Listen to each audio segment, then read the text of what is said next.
Halo Sobat Investor, balik lagi dengan Stock Horseman. Hari ini tanggal 2 Mei, saya mau bahas PT Bukit Asam Tbk. Sebelum teman-teman masuk ke bursa jam 9 nanti, saya mau infokan bahwa kemungkinan besar hari ini PTBA akan mengalami koreksi. Kemungkinan besar ya, jadi masih ada kemungkinan kecil juga membuat naik. Tapi pun itu mungkin menurut saya karena investor masih nunggu pembagian dividennya. Tapi secara performance, biasanya setelah rilis laporan keuangan Q1-nya, ini akan harga naik atau turun. Tapi ini kemungkinan besar turun. Kenapa? Karena seperti yang teman-teman lihat, ternyata laba kuartal pertama tahun 2023 mereka anjlok sampai 48% atau turun sebesar 1,1 triliun dibandingkan dengan kuartal sebelumnya di tahun 2022 atau Q1 2022. Nah, kalau kita lihat sebenarnya pendapatannya sih naik gitu ya, tapi beban pokok pendapatannya juga naik sebanyak 66% sehingga marginnya jadi tergerus.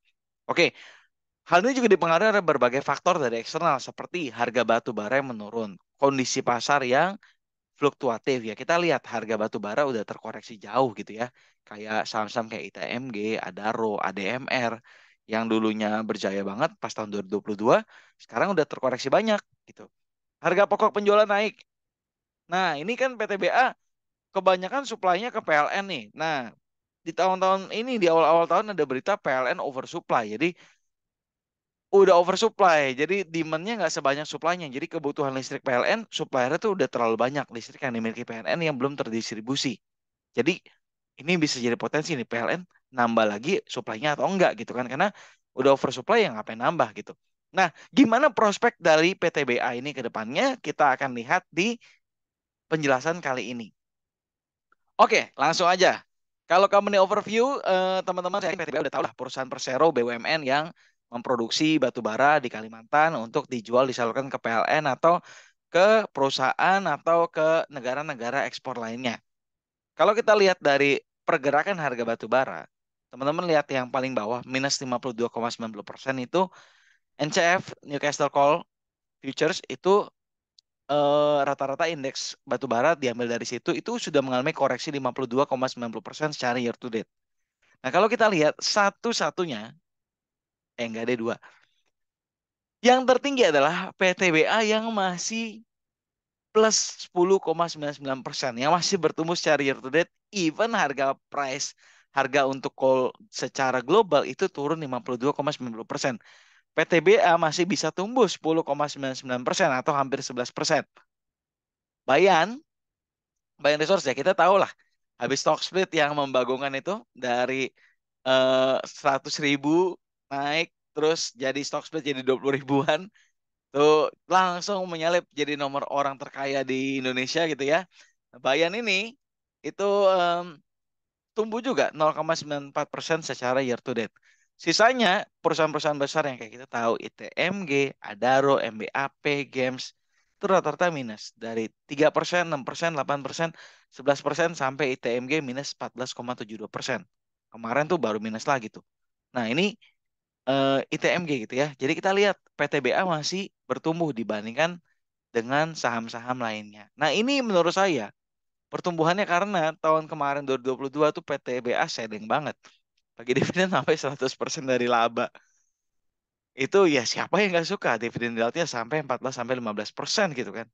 Nah, itu semua pasti tertarik. Dia tunggu, wah tahun ini kayaknya memungkinkan juga nih untuk gede. Ya kalau menurut saya nggak nyampe 100% lah, nanti saya jelasin di belakang. Oke, ini price movement batu bara saat ini secara year to date rata-rata mengalami koreksi kecuali Bayan dengan naik dikit hampir 1% dan PTBA yang hampir 11%. Nah, ini kenapa kita lihat dari laporan keuangan. Kalau teman-teman lihat secara pendapatan ini meningkat.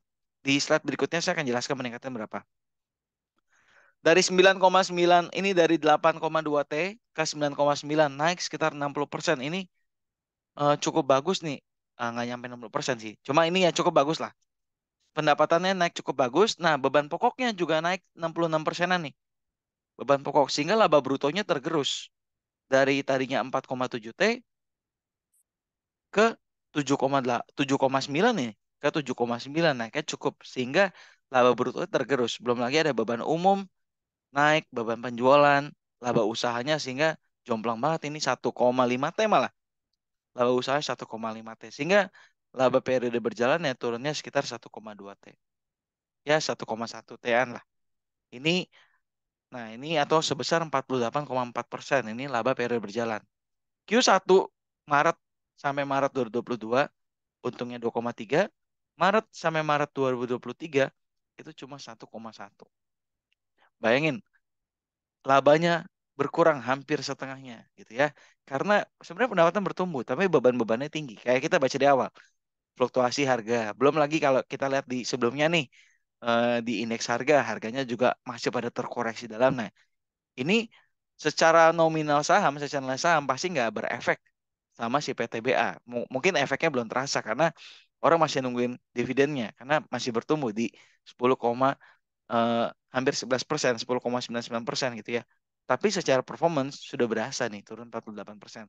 Ya mirip-mirip lah. Ini harganya turun 52,9, ini PTBA turun 48,4. Oke, kalau kita lihat dari fundamental laporan keuangan PTBA, asetnya itu naik 2%. Bagus. Liability-nya, utangnya naik 1%. Rasio utangnya bagus, naik 1% doang. Ekuitasnya naik 3%. Nah, ini cukup bagus.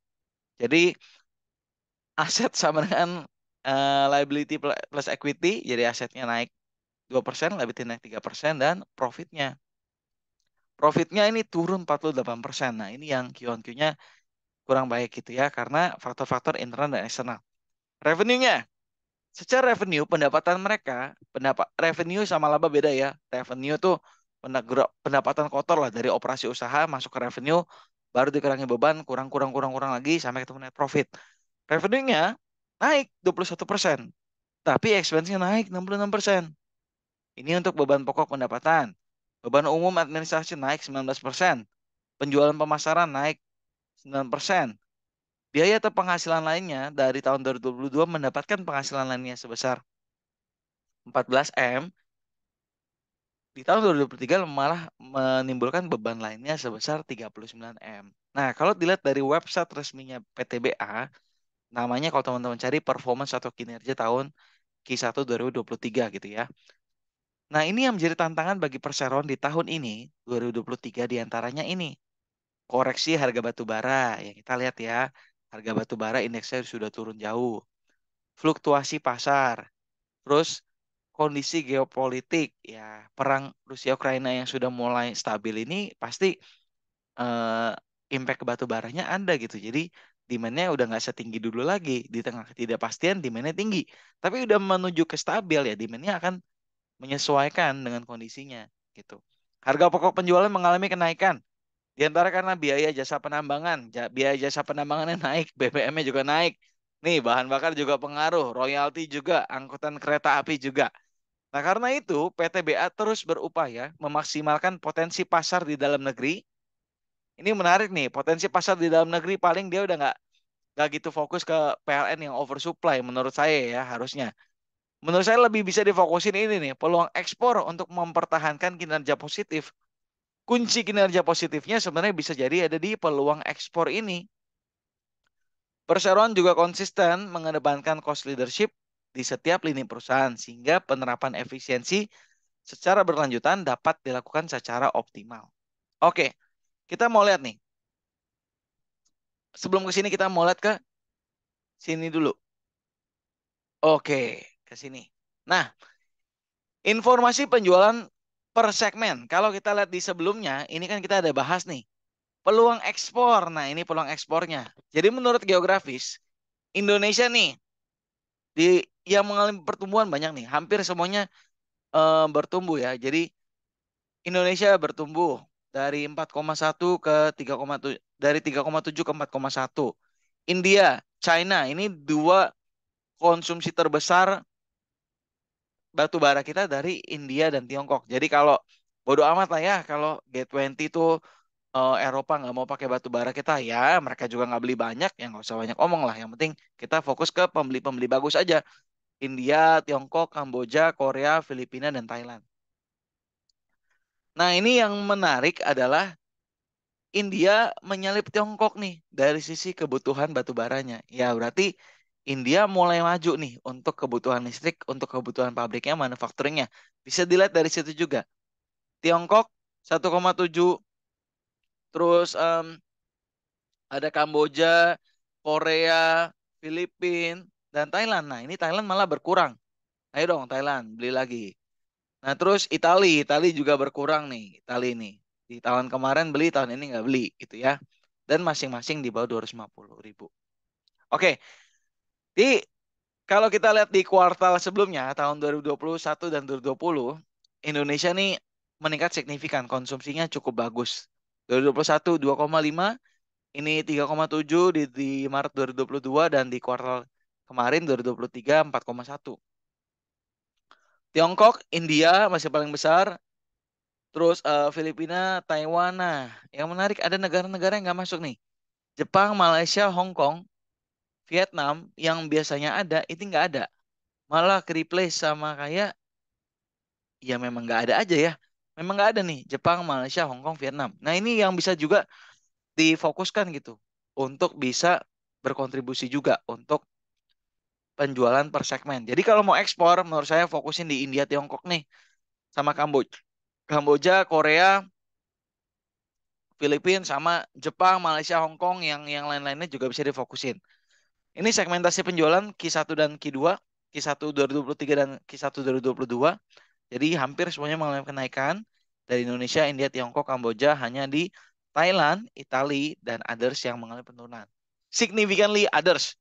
Jadi mungkin supaya udah nggak terlalu banyak nih ke yang lain. Ini signifikan banget berkurangnya dari 900 ke 395. Penjualan kuartal 1. Jadi kalau dihitung berdasarkan persentase, Indonesia ini ada di angka 41 sampai 42%. Sisanya sama-sama di angka 16%, 17% antara India dan Tiongkok.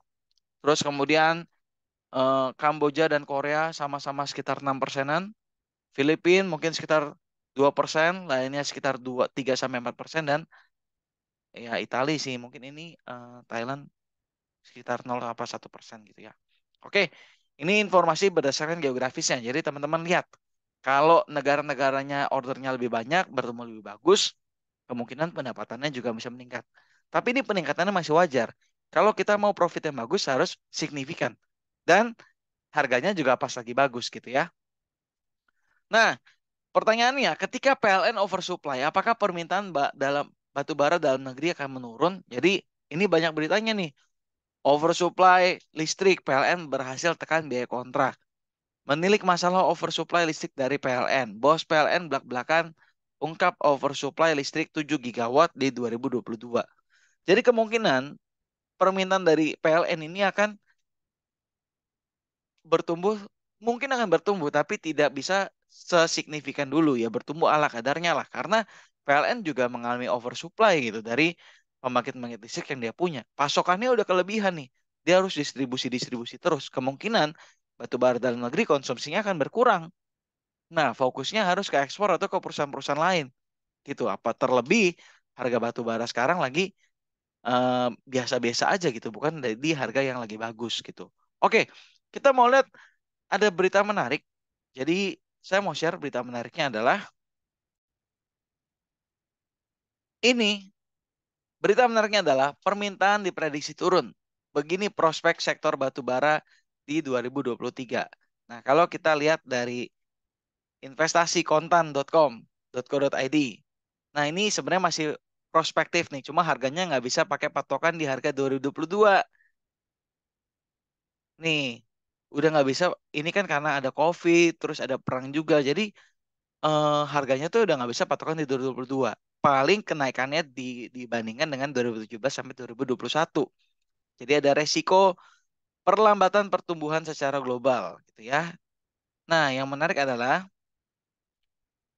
kemungkinan akan berlanjut, ketegangan geopolitik mungkin akan berlanjut seenggaknya sampai 6 bulan pertama di 2023. Ini akan menghambat produksi batubara global.